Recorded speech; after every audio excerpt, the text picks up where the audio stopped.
Hello అండి. ఇప్పుడు cross cut బ్లౌజ్‌కి 3 డాట్స్ ఎలా వేయాలో చూద్దాము.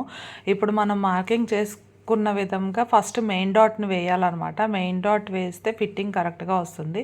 మెయిన్ డాట్‌ని మనము మార్క్ చేసిన విధంగా చూసుకొని షోల్డర్‌కి స్ట్రైట్‌గా వచ్చేలాగా మెయిన్ డాట్ వేయాలి. తర్వాత కాజా ఉక్సులు పట్టీ వైపు ఉంటుంది కదా, ఆ డాట్‌ని వేసుకోవాలనమాట. ఇదిగోండి ఇక్కడ చూపిస్తున్న విధంగా వేయాలనమాట. ఇది 2.5 ఇంచెస్‌తో డాట్ వేయాలనమాట. అది డాట్ వేసేసిన తర్వాత మళ్ళీ దీనికి ఆపోజిట్ డైరెక్షన్లో చంకలో వేసే డాట్ వేస్తాను అనమాట.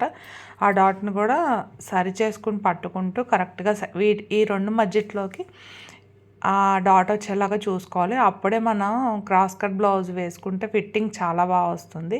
మన బ్లౌజులకి కావాల్సింది ఏంటంటే ఫస్ట్ ఫిట్టింగే కాబట్టి ఫిట్టింగ్ బాగా వచ్చేటట్టు చూసుకోవాలన్నమాట. ఇలాగనమాట. ఇది ఫస్ట్ పార్ట్ అనమాట. ఇంకొక సైడు రెండో సైడ్ ఉంటుంది కదా బ్లౌజ్ సెకండ్ పార్ట్, అది కూడా నేను డాట్స్ మార్కింగ్ చేసుకున్నాను. దాని ప్రకారం ఫస్ట్ సెంటర్ మెయిన్ డాట్ వేస్తున్నాను. ఆ మెయిన్ డాట్ని కరెక్ట్గా చూసి పట్టుకొని దానికి మార్కింగ్ వేయాలి.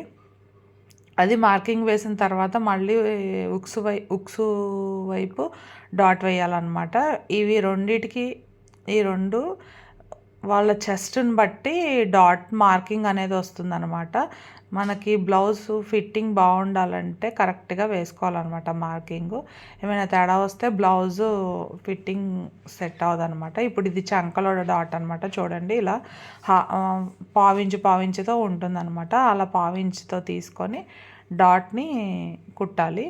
ఇలాగా ఇది లాస్ట్ డాట్, ఇలా కుట్టాలన్నమాట బ్లౌజ్ని. ఈ విధంగా క్రాస్ కట్ బ్లౌజ్కి డాట్స్ని స్టిచ్ చేయాలన్నమాట. ఇది నేను మళ్ళీ ఇంకో కుట్టు వేస్తున్నాను. కరెక్ట్గా రావడం కోసం చూసుకొని వేస్తున్నాను. ఇలా వేయాలన్నమాట. 3 డాట్స్ ఇలా చూసుకొని వేయాలి. తర్వాత దానికి మనం బెల్ట్ని అటాచ్ చేయాలన్నమాట. బెల్ట్ని ఎలా అటాచ్ చేయాలో తర్వాత వీడియోలో నేను మీకు చెప్తాను. ఇలా చూసారు కదా, ఒకసారి దాన్ని సెట్ చేసుకొని చూసుకోవాలన్నమాట కరెక్ట్గా వచ్చిందా లేదా అని చెప్పేసి. ఇలా ఈ రెండు చూసుకున్న తర్వాత ఎక్కువ తక్కువలు ఏమైనా ఉన్నాయేమో చూసుకొని కూడా కట్ చేసుకోవాలి.